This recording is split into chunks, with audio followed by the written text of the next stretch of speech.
My name is Michael Morris and I'm chairing this session. I'd like to welcome you to panel H, Rereading Beyond the Boundary. I'm not going to take up too much of your time, but the idea is kind of new interrogations of the text along the lines of gender and in terms of narrative strategies. The first speaker is Lady Anima Adjepong from the University of Texas, Austin. Thank you. Thank you all for being here. So what I want to talk about today is gender specifically in Beyond the Boundary. And yesterday, CLR James asked, well, she noted that there were no women, and that's a problem, right? So today I want to think specifically about how the absent and presence of women in the text tells us something about gender and masculinities in James's Caribbean. Starting off thinking about his mother and his Aunt Judith and his grandmother. There are very few women mentioned in Beyond the Boundary. And yet, when James describes the role of cricket in his life and in the life of West Indians generally, he writes, and I quote, "There's a whole generation of us, and perhaps two generations, who have been formed by cricket, not only in social attitudes, but in our most intimate personal lives. In fact, they're more than anywhere else." In this paper, I explore how, as scholars who are interested in the meanings of cricket and more broadly in sports beyond the boundary, we can examine the gendered ways in which cricket shaped the most intimate personal lives of the post-colonial citizens about whom James was writing. Specifically, I'm thinking about how the marked absence of women in Beyond the Boundary can be used to rethink notions of Black masculinity and the role of women in post-colonial West Indies. And part of my argument is that because the text is so foundational, and we've heard a lot of that in thinking about race, in thinking about sports, and in post-colonial studies, I argue that an assessment of how masculinities and femininities are represented in the text provides an important lens through which to examine the gendered ways that race, sports, and post-colonial subjectivity constructed social life in James's Caribbean. It is important, before I continue, to consider the meanings of the post-colonial and to highlight how this relationship informs the production of Black masculinity in Beyond the Boundary. James describes his experience as a colonialist, and he talks about learning and obeying the English public school code. And here, his examination of the relationship between Britain and the colonies and the colonial peoples, that was a quote, provides a way to understand the post-colonial, because he recognizes himself as a native who is socialized as British. And we've problematized what that might mean, because it's still kind of difficult to know what exactly James means by saying that. But when he references that, he calls attention to what Hazel Carby identifies as, quote, the logical outcome of dominant English values. But the post-colonial is not only a logical outcome of the colonial relationship. Ben Carrington also describes it as caught in an ambivalent tension between, on the one hand, the surpassing of formal colonial governance, and on the other, the continuance of neocolonial relationships. So this is calling attention to perhaps what it might mean to be a native socialized in the English school code is this idea that the colonial relationship is ongoing beyond the colonial, the formal end of colonialism. The tension evidenced in the post-colonial is important in thinking about how sports are used to resist and reproduce racialized notions of masculinity. And I would add also to think about how this struggle is represented as masculinity. So what I'm going to do is use two stories from Beyond the Boundary to examine how James's descriptions offer insight into the gendered ways that cricket shaped social life in Trinidad and Tobago. First, I'm going to think about the story he tells about joining a team and explore how that story offers some meanings about the hierarchies of racialized masculinities. And secondly, I'm going to use the story of James's Aunt Judith to think about what her relationship to the men who played cricket in her yard can tell us about the position of women in Beyond the Boundary. I think an oft-cited quote in the book is, it talks about the relationship between cricket and politics. James writes, Cricket had plunged me into politics long before I was aware of it. When I did turn to politics, I did not have much to learn. When he tells the story of how he came to be a member of Maple Club instead of Stingo or Shannon, he offers some analysis of what these racialized masculinities, what these hierarchies looked like.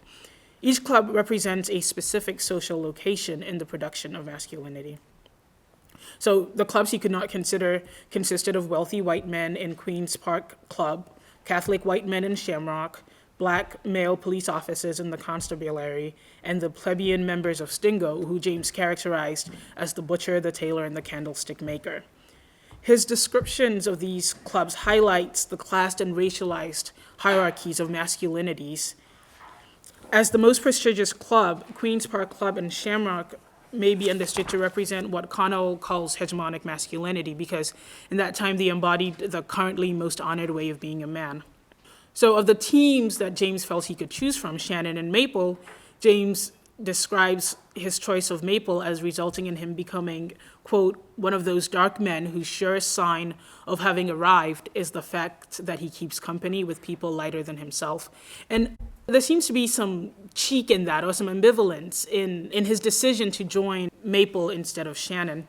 But despite the differences that James notes between Shannon and Maple, so for Shannon, he describes them as comprising of dark-skinned, lower-middle-class players, and Maple he describes as the brown-skinned middle class for whom class did not matter so much as color.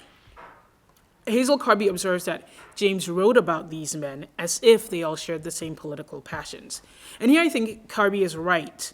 For James, the brown men on Shannon and Maple played as if they represented, quote, the great mass of Black people in the island. Carby calls this notion of collective representation through the experiences of Black men, ideologies of masculinity, which are male-centered assumptions about what it means to participate in social life. And here specifically, I'm talking about West Indian social life. With these ideologies of masculinity characterize men's experiences as universal, so that as Carrington notes, Black resistance becomes equated with Black male emancipation. And here I emphasize male. Considering the centrality of masculinity to James's narrative about cricket's role in shaping the political and social passions in West Indies, what happens to women's experiences? As James describes it, the women he knew only expressed an occasional interest in cricket. So for example, of Matthew Bondman, James's grandmother noted, good for nothing except for cricket, which led James to ask, quote, how could an ability to play cricket atone in any sense for Matthew's abominable way of life? How are we to understand the women's interest in and their experiences of cricket beyond the boundary? Because if, as James writes, the clash of race, caste, and class did not retard but stimulated West Indian cricket, might the women's interest reveal their investment in the sport as a means through which to resist colonial rule and influence? And if so, what is the nature of this resistance? So that's a question that I really want to meditate on here. So I'm going to retell the story of Aunt Judith. Judith was a dutiful widowed mother. She saw Matthew Bondman as, quote, a child of the devil, but she would pray for him and nurse him to the end if he were stricken with a loathsome disease, because it was her duty. Although she lost her husband early, she raised her 3 children, built a modern cottage, and whenever James visited, she fed him with that sumptuousness which the Trinidad Negroes have inherited from the old extravagant plantation owners. When her son would invite his friends over once a year to play a festive cricket match, Judith always prepared a great spread. In fact, the cricket match was merely a preliminary to the feast that Judith cooked. On the day of her death, she worked as usual from early morning in preparation for the day. After the match, when the men came in to eat, Judith served them and then suddenly sat down because she wasn't feeling so well. When they bent over to find out what was wrong, she was dead. Of Aunt Judith's death, James writes, I thought it appropriate that her death should be so closely related with a cricket match. Yet she had never taken any particular interest. Periodically, I pondered over it. Judith's role, as well as the role of women in general, is largely ignored in the narratives presented in Beyond the Boundary, yet the 2 paragraphs that James dedicates to his aunt show how much she sustained the men and their relationship to cricket in a critical way. In her introduction to A Woman's Place, Selma James suggests that part of the process of avoiding a discussion of women's role in making history is to avoid the daily lives of millions of women, what they do and what they think. And I think Judith's story and the way it's represented in the book is telling. She spent all this time doing all this work, and then she dies, and that's the end of that, and we move right along. So returning to James's pondering over the fact that Judith's death was so closely related with a cricket match, although she ostensibly was uninterested, I think is revealing of the ways in which women's investments in the practices of emancipation are often marginalized or unseen, and perhaps even avoided because of the ways in which these investments are considered to be apolitical. Yet, if the clash of race, caste, and class in the West Indies were indeed played out on the cricket field and stimulated cricket, what does it mean to believe that the women in James's life never took any particular interest in the sport? Likewise, how are we to understand James's grandmother when she says that bondman is good for nothing except cricket? Perhaps these women's investments, they are invested in the politics after all. I suggest that in the patriarchal society in which they lived, they participated in the ways that they could beyond the boundary and in the home. And here I want to be clear that I'm not suggesting that the home is apolitical. I'm just saying that perhaps this is the role in which they were confined. And so that should not be marginalized in thinking about what the sport was doing in the society at large. The task of emancipation is characterized as masculine, and yet Judith's story is significant in that it portrays the unpaid labor that these women are performing. A critical examination of Judith's story, as well as his grandmother's comments and the other women that we hear from in the text, offers a lens through which to view women's contribution and investment in the politics on and beyond the boundary. But if we don't pay any attention to this, all we have is to ponder periodically over these women whose deaths are so closely associated with cricket matches. The gendered segregation of sports and politics produces the idea that it's men specifically who are agents for the emancipation of the people, ignoring the important contributions that women make. And here I want to make a quick diversion and think about recently, I don't know if it's been released here yet, the movie 42, which is on the biopic of Jackie Robinson's life, came out. I think that this movie is an example of how sports and politics portray Black liberation through the performances of Black masculinity. In this narrative of how Robinson overcomes the racism he experienced on and off the field, where are the women, right? That's the question. We see his wife very briefly, and his mother comes in. But there was one scene that stood out particularly, which is when Rachel Robinson, his wife, walks into a women's bathroom marked whites only. And the way it's played off in the film is to suggest that she doesn't know any better. She's from California, she doesn't know how the Jim Crow South operates, and so she walks in. So that's it, right? We move on. But what if we decided to read it as her being defiant of the Jim Crow South and read it as a political act rather than a specifically ignorant act that she engaged in?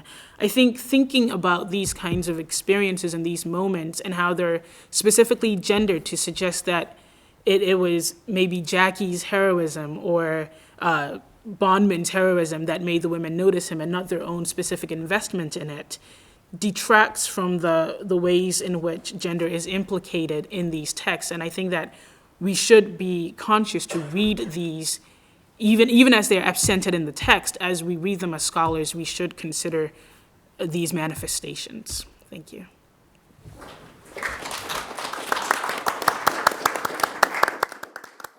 Thank you very much. We'll move straight on to the next presentation, which is Brian Alleyne from Goldsmiths.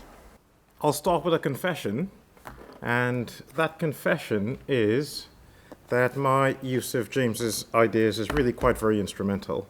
At the moment, I am trying to work out how to make sense of accounts which people give of becoming computer hackers, but that's another paper.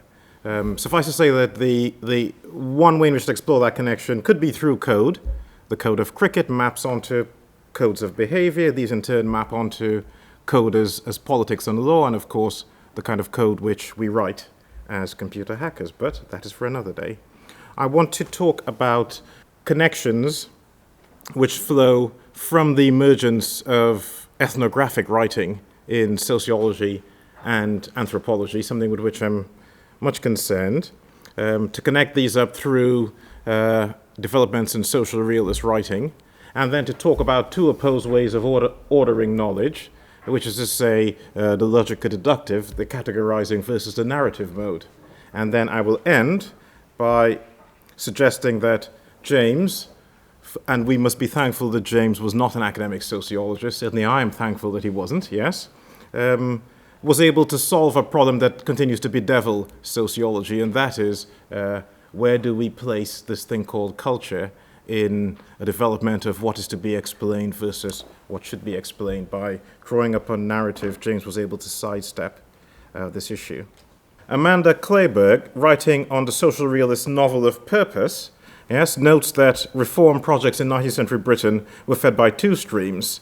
The one coming out of the Enlightenment, which led to a possibility of ideals of social progress being achieved through science and technology, and the other fed by developments in evangelical Christianity, which overturn the older medieval notion that to be poor was a matter of divine destiny and that the poor would always be with us.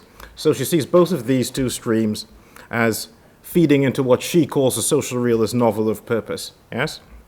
I should add, though Clayburgh doesn't fully develop this point, she's aware of it, that, of course, revolution on the continent did provide an impetus to British reform, if only in a negative sense.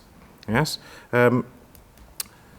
Social reform produced vast quantities of representation in the form of reports, statistics, journalistic accounts, sensationalist accounts, and these novels of reform, of which, for the sake of brevity, we could take Dickens' work as an example. The important point here is that there was an interaction between the production of knowledge about the poor through surveys and through the journalistic work of somebody like Henry Mayhew, and of course in the work of Dickens. Yes, let's go along to early anthropology. Yes, and we're still in the 19th century. Yes, and we have the establishment of two reading publics for those texts which would go on to become the founding text of anthropology: missionary accounts of exotic societies, and I'm thinking here of the work of Richard Thornton, which he published way back in 1983 in the Journal of the Royal Anthropological Society, and I've not seen anything better since. Yes, so some work does actually have legs on it.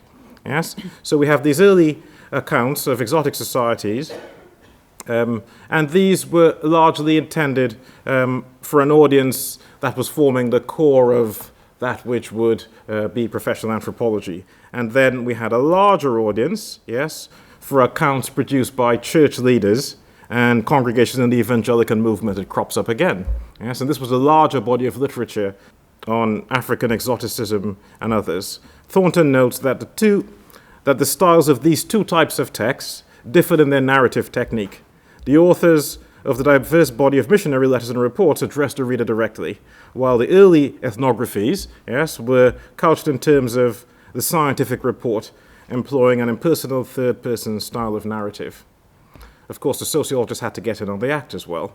At the same time that Dickens was writing his fictional text about the urban poor in London, Henry Mayhew set out to study the London poor. Mayhew was, as we know, was critical of capitalism, but was not any radical socialist or Marxist. He was a reformer. And it has been well established that Mayhew's work on the London poor drew upon the by then established techniques of realist representation. Most notably, use of dialogue, character development, plot pacing, and others. The novel of reform, yes, was part of a growing database of literature on social relations, which included these missionary accounts of exotic others, the early works which would become scientific ethnography, and, of course, academic sociology.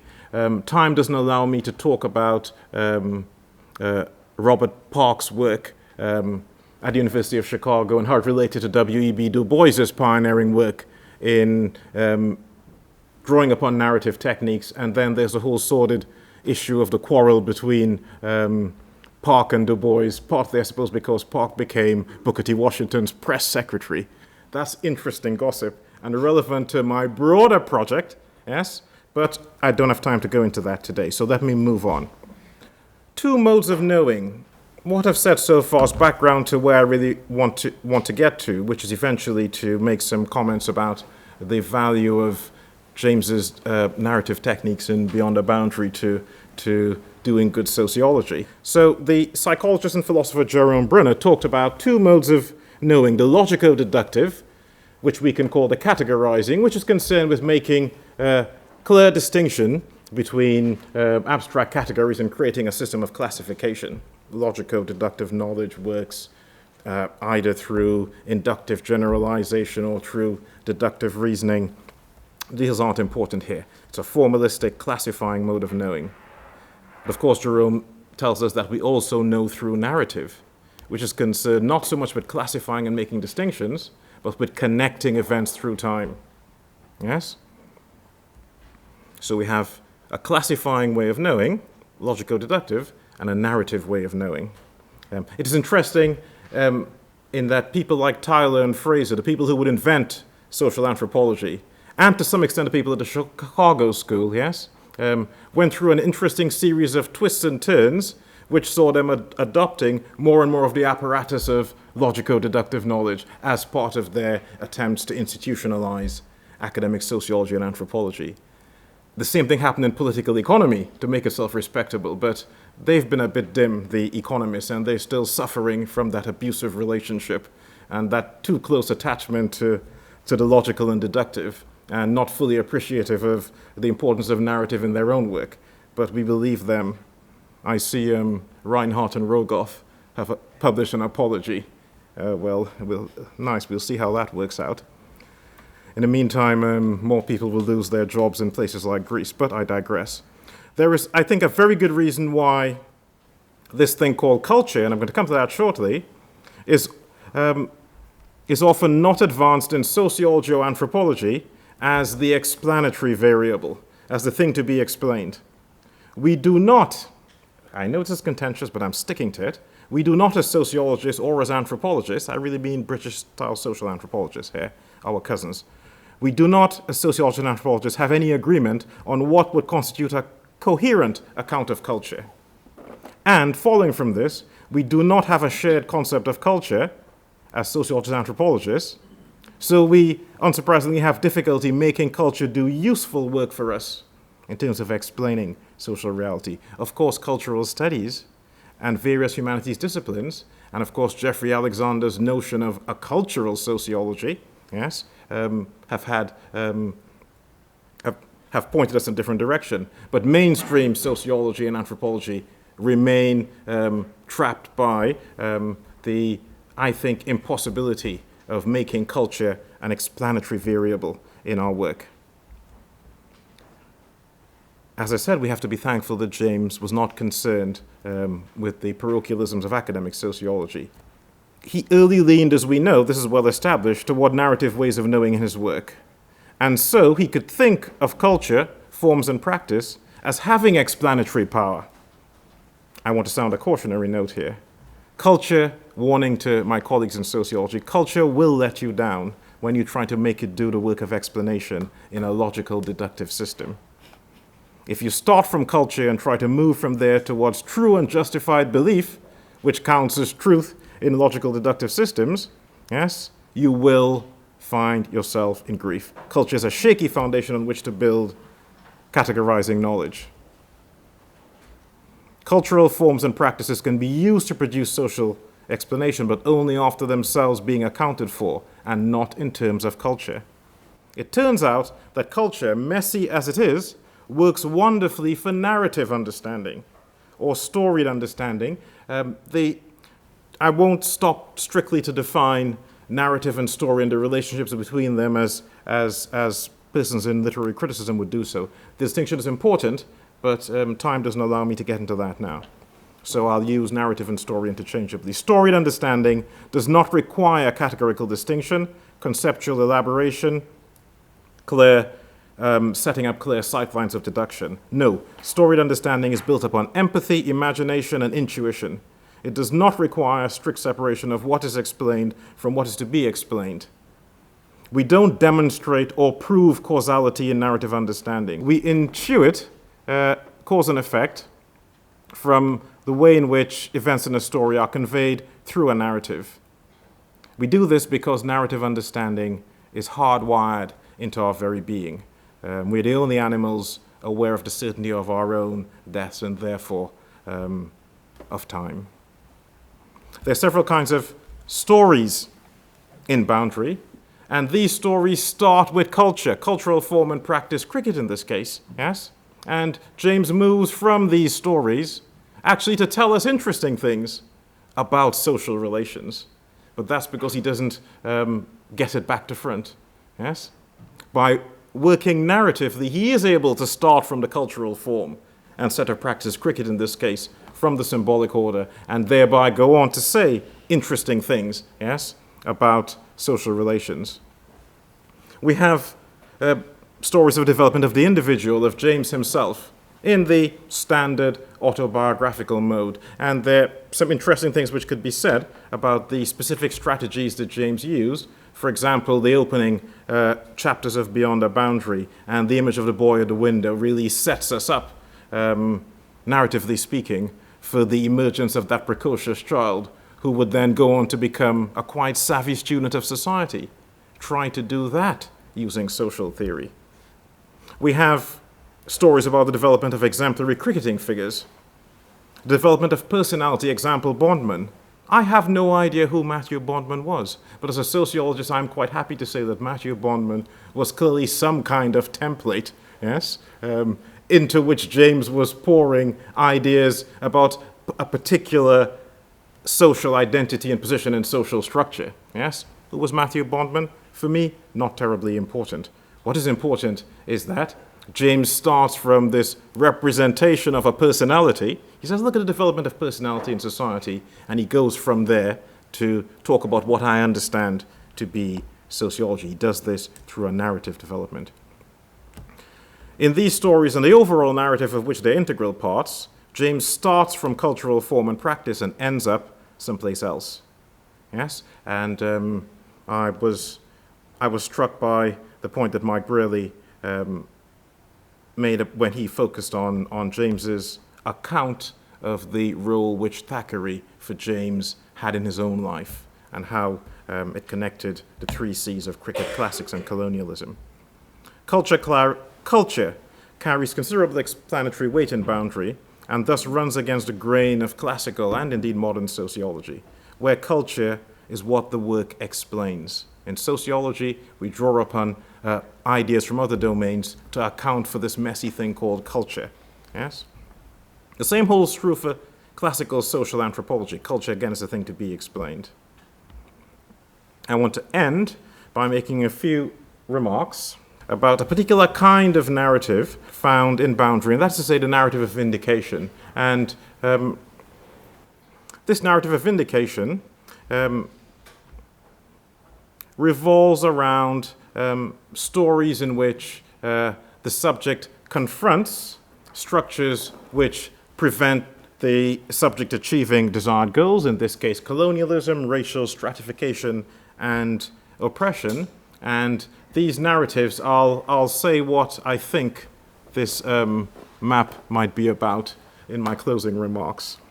In these narratives of vindication, stories, personal narratives are used to document the strategies which individuals use to overcome the historical, institutional, and structural barriers which they confronted.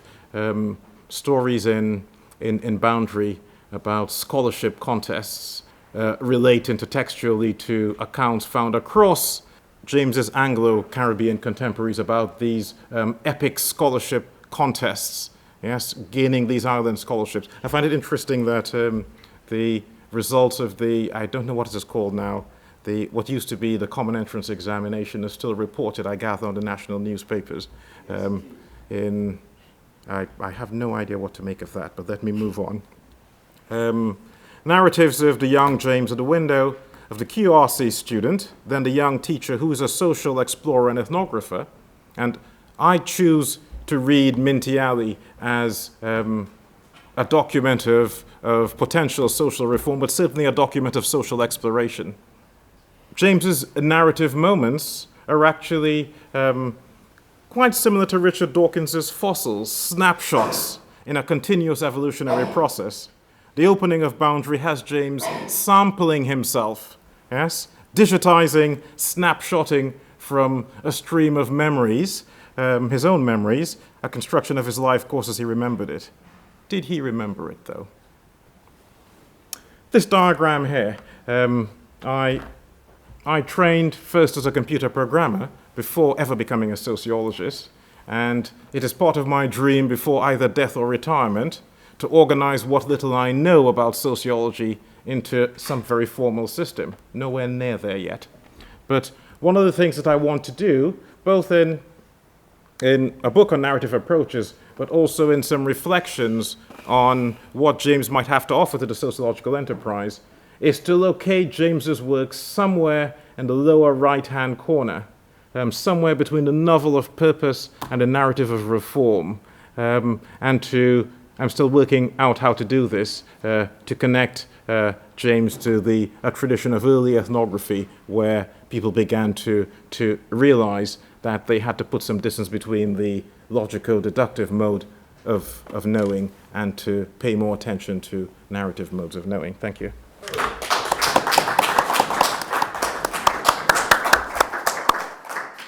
This is a question for Brian. I was kind of curious about your mapping of culture in sociology. Where's Weber? He's the big cultural theorist. And from Weber, you have a tradition that goes right through Habermas, who continues the Weberian tradition, and Habermas's category of the general interpretation, which he outlines in Knowledge and Human Interest. A very explicit place for narrative within an analytic theory. Then there's the phenomenological tradition, which also derives from Weber, via Schutz, through Berger and Luckman. And in all of these, you have spaces for, doing what Weber originally called Verstehen sociology, where Weber insists that in order to understand an action, you have to talk to the person, right? For him, a social explanation has to be both causally adequate and meaningfully adequate. To get the meaningfully adequate aspect of a social explanation, there must be a narrative. You must talk to the person. So I think that you have overlooked some very helpful resources in setting up your project, and I would strongly suggest looking again at Habermas, as particularly his notion of a general interpretation, and also the traditions of interviewing that flow from Weber's notion of Verstehen, because that's where I've always seen the role of narrative in sociology. I hope I've been clear that I'm really interested in ethnography. And even though I have had the benefit of some training in social anthropology, I was always a sociologist. You'll appreciate that ethnography is not a major research approach in sociology. Having said all that, though, my concern about ethnography, yes, is what drives the way in which I shape this problem. Ethnography has always had problems about rendering theories of what culture is. Ethnographic accounts purport to tell us something about what's happening culturally in some particularly defined milieu. But in recent British social anthropology, many influential figures have said we probably should stop talking about culture, yes, because we can't define it carefully. So I take on board the points that you've raised, yes. They are very important in terms of thinking about social theory generally, but specifically with regard to the ethnographic tradition, yes, we do have a problem about what to do with culture and where to place it in an explanatory system. And I should just add very quickly, I think that the importance of narrative, personal narrative in the ethnographic tradition, is a dirty secret.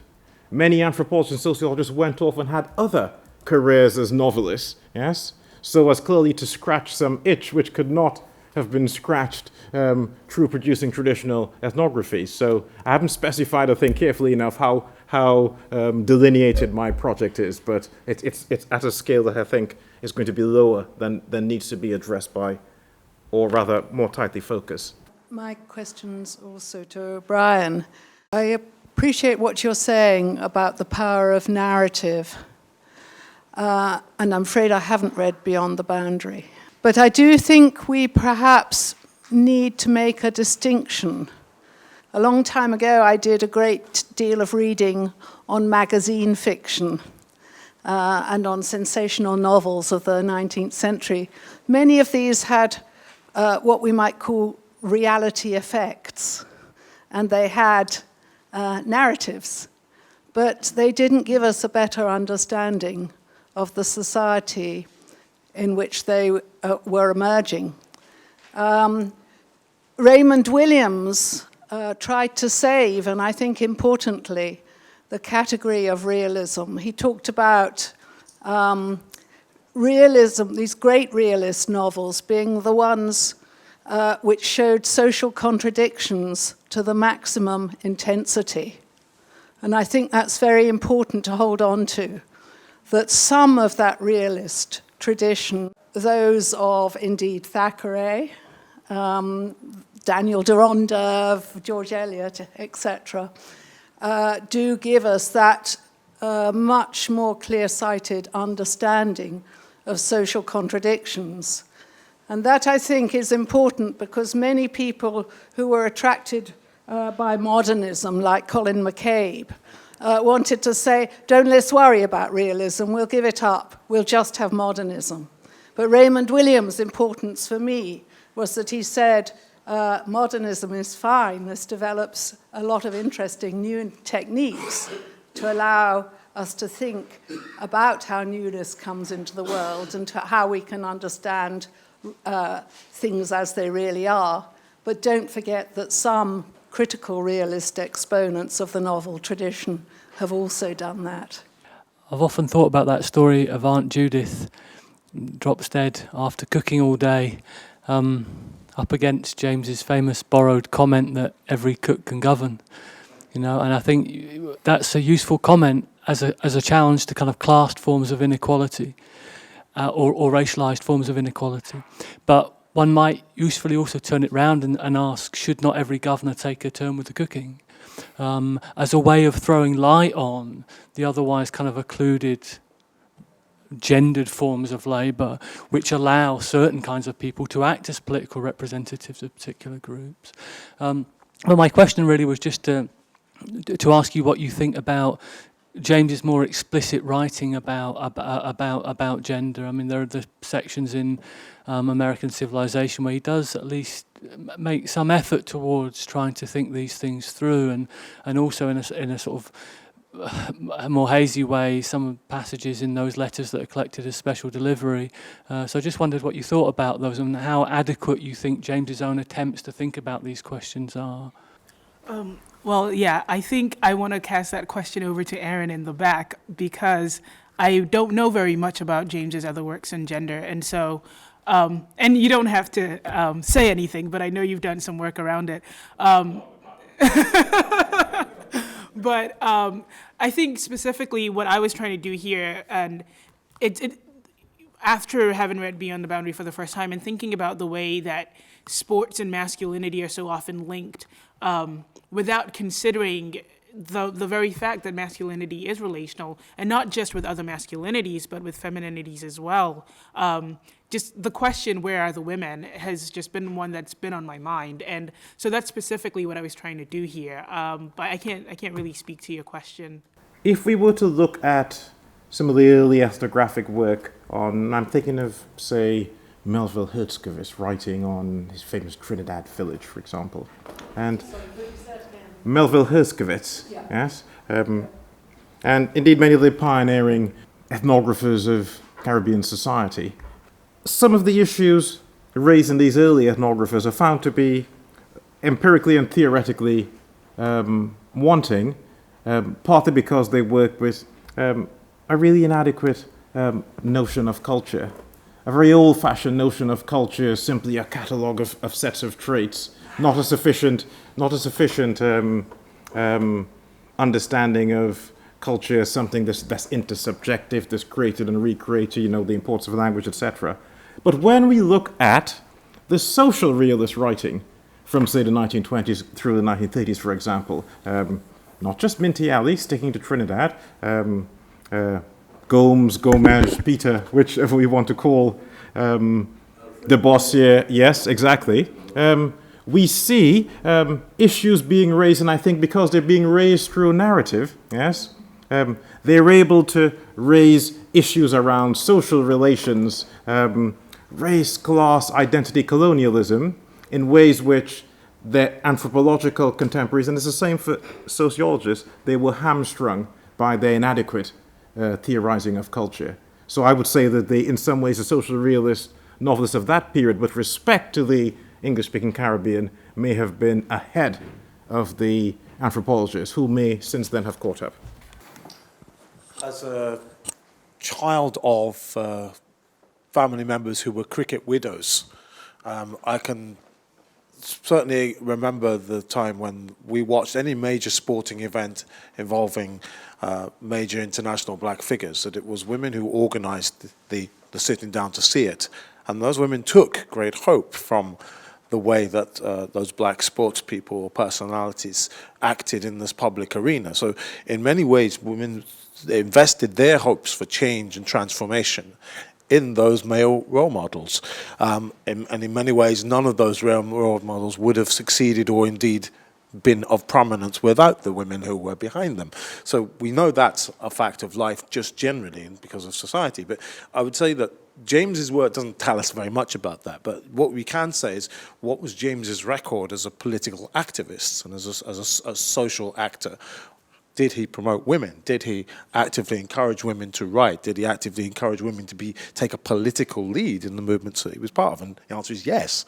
He was very much profoundly so. And indeed, Selma, I wish Selma was in this one because she would have had a lot to say about that, because, of course, he encouraged her to write A Woman's Place. And the fact that that book is there and it began a whole trajectory of women's writing about women's lives. Indeed, that boundary, I don't really accept that boundary between the narrative and the sociological and ethnographical. I think a successful work that describes women's lives is always going to cross all three of those boundaries, and I think those works do, and they do have profound impacts, but maybe beyond the boundaries, not the work that will really be the one to explain women's lives. Roy McCree, this is relates to the paper that deals with gender, which I think is a welcome paper in examining James and Beyond the Boundary. I was expecting two things, though. One, looking at cricket as a form of symbolic violence involving bat and ball, and how that connects to notions of hypermasculinity. And secondly, looking at the absence of women from Beyond the Boundary as part of a deeper absence of women from sport that connects the constructions of sport as forms, as representing particular forms of masculinity that was the product of a Victorian ethos, okay, that saw sport as a particular male preserve, to quote Eric Dunning. And I think those are two important dimensions of the reading of Beyond the Boundary in terms of gender that I think are absent in looking at Beyond the Boundary. Yeah, I really enjoyed Brian's piece. I thought it was a marvelous use of the notion, which I think has not been sort of done today in terms of using the narrative of modes of understanding.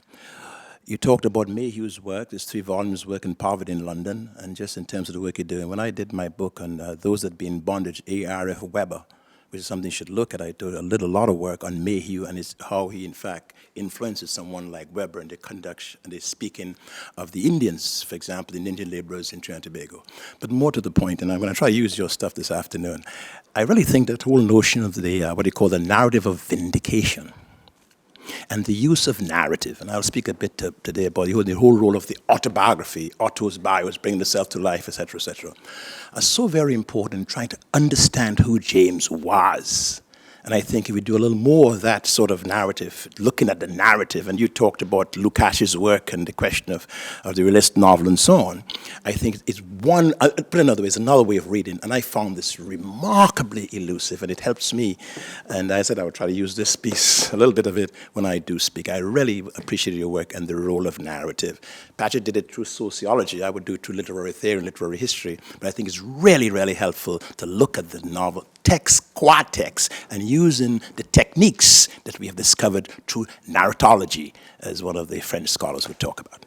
I think, Roy, the first one has been done on looking at violence and hypermasculinity in sports. And specifically what I'm interested in is thinking about women in sports. So to your first comment about the role of women, that point is made. I think that absence in the text is what I'm interested in. So that speaking to you, Roy, thinking about what those absences mean, I think that is where I'm driving at, is thinking about what it means that when we talk about sports, we talk about it specifically as a masculine preserve, so that, let's say the women don't play, right? In this specific society, we're talking about the women don't play, but what are they doing, and how do we then talk about it? And I think that it's telling that over the last 2 days, we haven't specifically talked about gender, and not gender just as women, but also what masculinity is doing.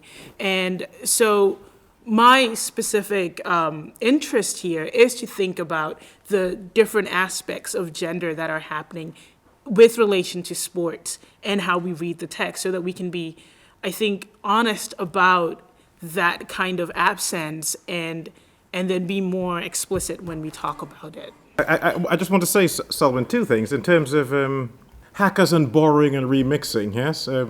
I have borrowed, I don't think stolen, some of these ideas from some of your work. That's another matter. And also pieced together some of these ideas through my work with John LaRose and the people around New Beacon, where, but it was very, very enlightening to get John LaRose, when he was still alive, to reflect on his thinking processes whereby he felt it important to bring John Jacobs Thomas's work back to a new audience and to follow his line of reasoning thereby. So you've been on my radar for a while, Selwyn, so I want to publicly acknowledge that. Okay, on that note, I think we'll say thank you very much to our speakers. A wonderful panel. Thank you.